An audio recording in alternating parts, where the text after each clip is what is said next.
دوستان عزیز، صدبرگ مهمانخانه دوشنبه، دام وطن و دانشگاه صنعت و دیزاین. این دوستان عزیز بینای وایکیکی نه گلوس و بینای وایکیکی. اینجا راه زیر زمینی. ما حاضر راه بسوی زیلانی بازار کهنه داریم. چقدر که میدونی نگاه کنید چقدر ساختمان ها ای دو طرف خیلی بلند آشیان و بسیار شدن. اینا گاز همون طرف میریم. با شما تماشای خوب آرزو دارم.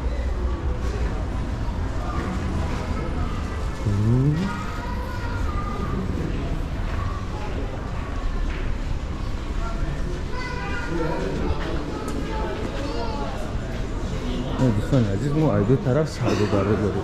اینجا این لینیه طرف رود اما مخصوص برای تلفن ها. از طرف چپ دفتر و کتاب و کانسلیارسکی با گفته روز ها داریم. این رو برای دخلی و ساعت داریم. برای 8 ماه توفه ها. این دوستان عزیز ما میبریم و راه به سوی بازاری سبز میکنیم با گفتی پیرودی تاجیکی گیریم. اگر نگاه کنه دوستان، ما اینجا بر اومدیم یکم مغازه گلاس رو میبینیم که یک وقتا این بینا جای این بینا با کنیج نمیدن که عالم کتاب ها بود. نه یک بلند آشیانه شد. اون دوستان گسینسه دوشنبه و اون او بینای مغازه امید جون یک دو روز پیش که ما اینجا نوار داریم. نگاه کنه چقدر زیبا شده است. های اوجه رنگ و بار کرده ایستادن. دوام میدیم دوستان. شیخ صادقانه علام کتاب ها. نگاه کنه دوستان این طرف با وای بود پشتی موزه گویا موزه دانشگاه صنعت و دیزاین شدگی بازی کافه خودخانه بودن و ایستادن ششلیک خونه بود. و اینجا هم بینید دوستان عزیز خیلی مغازه گوناگون بنا شده. اون آپاشکا تازه کرده ایستاده است گلاس رو. این ساختمان دوام دارد دوستان و اناوشن نو دیدم باور که چند شد یکی آفرین زود ساختن. این طرف داروخانه تیسر و اپتیکا. علیکم السلام. چه شما نه خوب تنجه چلنج میگویم بچه های یاش بس کنیتون. این بینای ما گلاس را یعنی که بینای عالم کتاب های گذاشتیم دوستان. چخل دیدید از طرف صدبرگ ما با سوی بازاری سبز روانه. بعد از بینای دانشگاه صنعت و دیزاین نگاه کنید روی بیناهای بلند آشیانه ساخته ایستادن به حد شروع شدگی. اینجا 3 آشیانه بودن دوستان. اگر در یادتان باشد در تک لوتو بودن، فقط بسیاری لوتو کار میکردن بازی و چند столові دیگه بودن. و دوام میدیم دوستان. این ما واقعا دیر موندگی از همین چیزها دوستان. دیر موندگی نه، من دیر موندم. این قدر ساختم من نهاری اولش هستم ولی نمیبینی.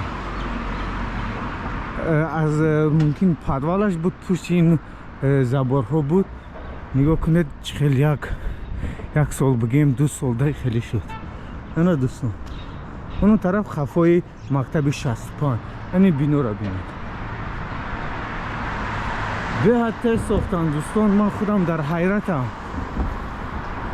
نگاه کنید ما از طرف صدبرگ اومدیم. چقدر دیده ایستاده اید. این خیلی بینو است و از طرف چپی ما ایروسیمان این بینو. این اوجه گیم اگلوایی راه. اینجا دوستان شروع میشد بیناهای 3 آشیانه نه 2 آشیانه تا بیرجا تا چهارراه والنا گویم مغازه تکنیکای والنا. اینجا فروش خانه ها.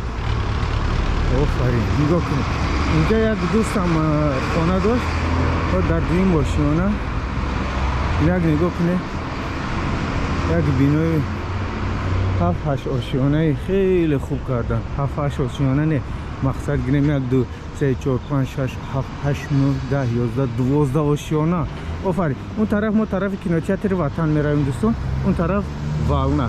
و این رو دیده دوستان، اینجا رو بازار زیلیانی میگفتن. خیلی بازاری پرفایز و پربرکت بود. اینا که بازار رو برداشتن و در جایش ممکن یگان بازار خوبتر و بازار زمانوی رو. انا دوستان عزیز، اینجا ما آنها کفتر این چی بینای ساختمان باشد؟ انا نور پالاس دوستان، این بینای خانه سازی نگاه کنید. اون طرف ما داریم طرفی نگارنی دوستان، نگارنی داریم. نگاه کنید این طرف این بنا را دیدید، مکتب شصفان. نمیدونم من چند سال همینجا خوندم، در همین مکتب شصفان خوندم. ولی اینجا رو هم حالیم ساختمان رفته ایستاده است. آفرین. و اینجا دوستان زیلانی بازار بود، حاضر نیست. ما از طرف صدبرگ اومده استیم و طرف والنا رفته ایستاده ایم دوستان. من اکو بینه این بینای اوگلاوای گفتم که اینجا 1-2 دوست داشتم، دوشانه بینای کبود بودن. اینجا زیلانی بازار. ما از اینجا اومده در اینجا ما خرید میکردیم و در تگ این بیناها آشخانه ها بودن و آش میخوردیم، شوربا میخوردیم. مقصد آشخانه بود. اگه خیلی دیده است دوستان نگاه کنید. اون طرف وزارت معارف بود، هست بلکم حالیم. و از شارع ما اون سوالی نمیریم دوستان، ما با همین قشلوزی زیلانی بازار و طرف والنا رفتن. این بینای دوشانه را جاش با همین خیلی بلند آشانه خیلی زیبا ساختن. اینا یکمش دوباره نمیدونم، یا خداخانه است دوستان، راماشکا. اون از صدبرگ دیده ایستاده دوستان. این خیلی بینو تو بیرجا هم چپا کردن دوستان. اینجا بیرجا بود و این دسترس مغازه خوراکواری اینجا و این بوده است و Бостон. Продается квартиры и парковочные места. Бетонет اینا خرید. خونه خیلی زیبا. همین قشقاب که بلندی و دوشیانه ندارن، زود میفروی اگر دیگون لیفت کار نکنه. نه دوستان، چه این طرف اون طرف میگویم طرفی وای میرود دوستان. چهاردومه از راه اون طرف. این دومه همین لب راه چهاردومه. اینا زیلانی بزرگ ببینید در تاریخ میمونه دوستان. این نیست ولی جایش با حالی یکون چیزی خیلی زیبا و زمانوی میسازن.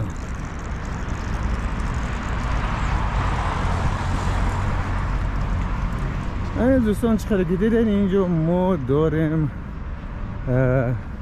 خدا برکتشون دیاد مردی کارهای ما خدا برکت یاد و مقصدشون برسونه. خیلی وضعیتی همه دنیا خیلی است. گویم کامera da var mı? نه خفات میبیه پیش نه.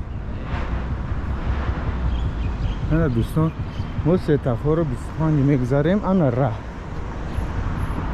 25 بود 19 18 شد دوستان. اون طرف رای ارشمون با اون طرف لازمه. ولی همین قدر ارشدونه که اینجا بیرجا بود. این بیرجا هم خیزوندن و راهی والنا رفتیست.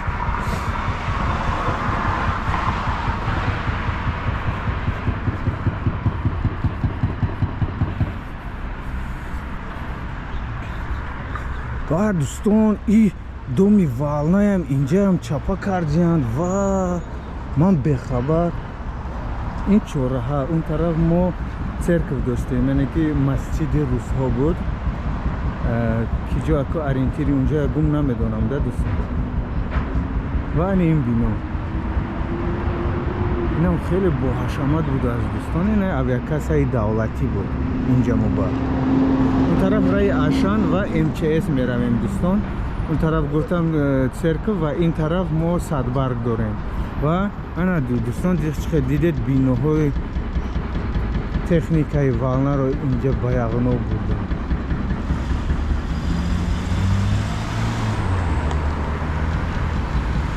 حالا ما 27 انتظار میشویم.